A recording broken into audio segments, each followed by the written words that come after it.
contrat en anglais man mënuma ko comprendre. man mënuma comprendre ngay signer contrat. bu newul sa langue et sans l'assistance et la présence même bon je veux dire assistance. non mais je veux dire présence état bi non dafa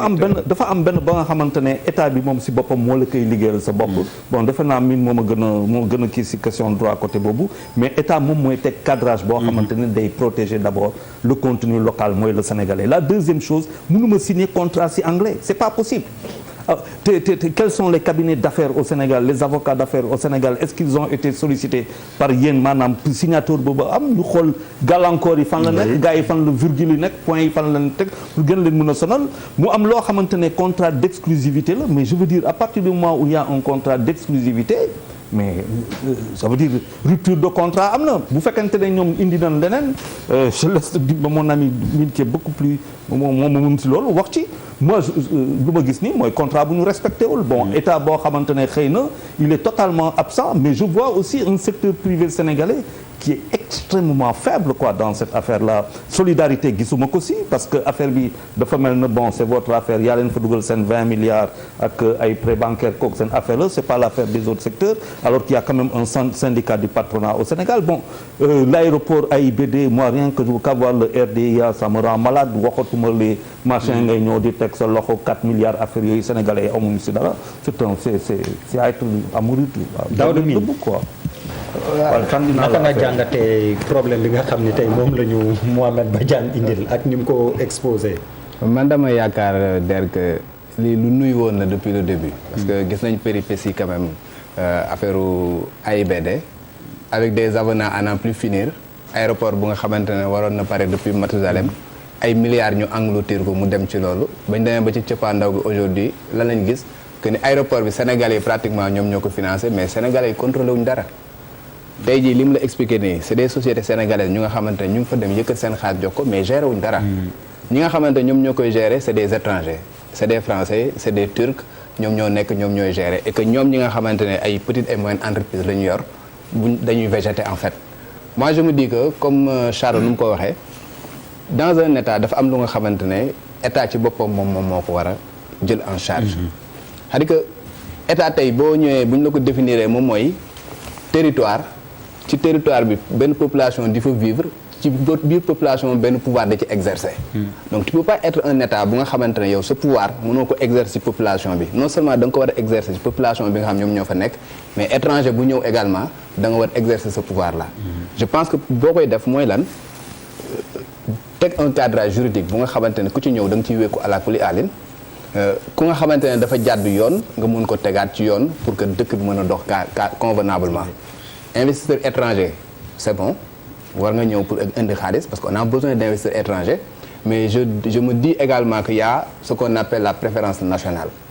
amul benn état bu nga xamante ne du protéger ay populations amul à travers le monde parce que la souveraineté quand même ça fait partie des attributs d'un état bu fekkee yow tu es souverain tu es un état souverain am un pouvoir bu nga xamante ne da nga koy exercer la moindre des choses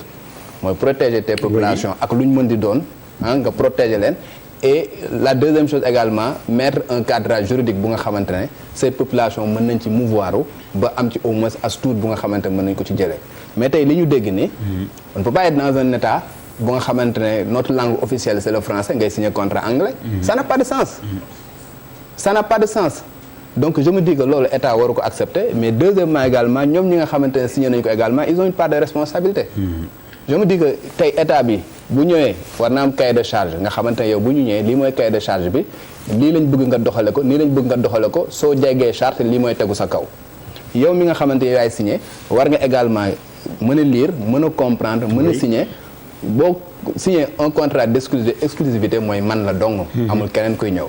su fekkee ne rupture d'exclusivité boobu am na am nga ay voies de recours porter plainte xam nga dem ci tribunaux yi nga xamante ne ñoom ñoo fi nekk état du Sénégal ñu trancher une bonne fois pour toutes li nga moom nga jël ko je pense que loolu moom mooy li nga xamante ne moom moo war a nekk quoi dans un état qui se respecte. alors am naa benn question. oui très rapidement.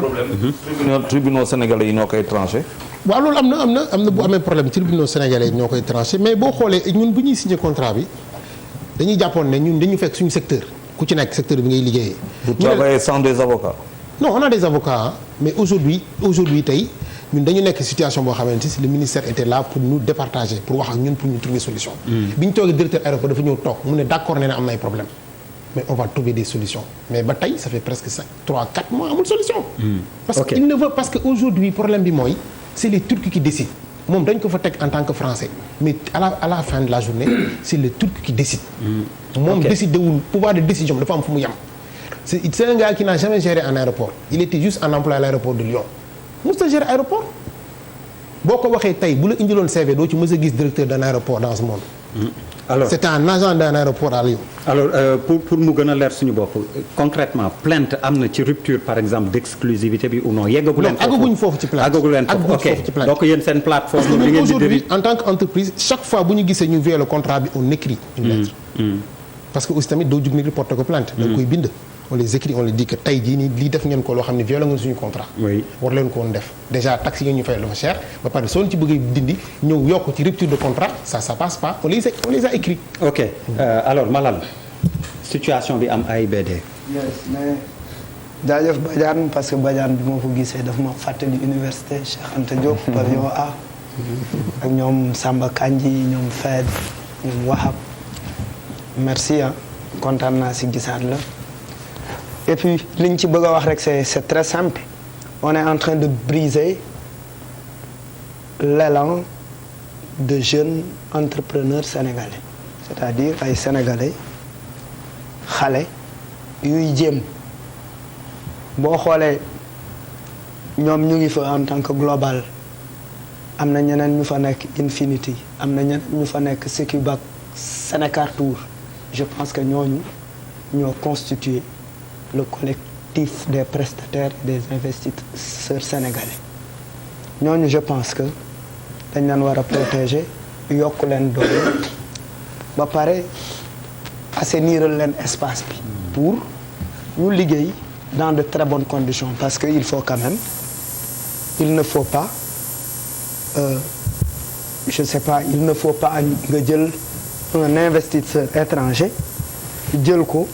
teg ko au-dessus de l'investisseur sénégalais bi nga xamante ne tu ne lui reproches pas un service reproché woo ko benn service il n'est pas défaillant dans dans ses prestations. dans ses prestations li muy liggéey lu am solo la mais li ma jaaxal ci affaire bi on parle beaucoup de la France ces derniers temps ba mu am ay mouvements yu tudd ay France dégage et je pense qu'il est temps quand même qu'on crée un mouvement qui s'appelle Turquie dégage ils ont commencé par l'élection en voulant construire l'ambassade de la Turquie sur le littoral ça après ils ont dem na fi yabu Selim jóge c'est-à-dire c'est comme si la Turquie c'est-à-dire respecté wuñ ñu quoi y a pas amul concession amul négociation on est envahi par les Turcs invasion boobu nag ci ay affaires yu bëri la mën a feeñ ñoo tabax arena tabax centre Diamniadio di waaj a tabax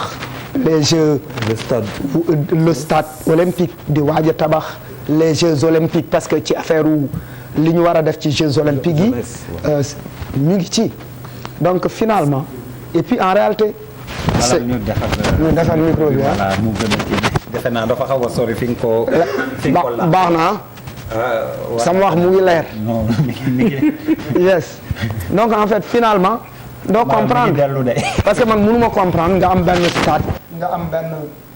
am Allemagne boo demee li ngay wax ci côté Pax en Allemagne ça coûte 0,20 € par passager te Allemagne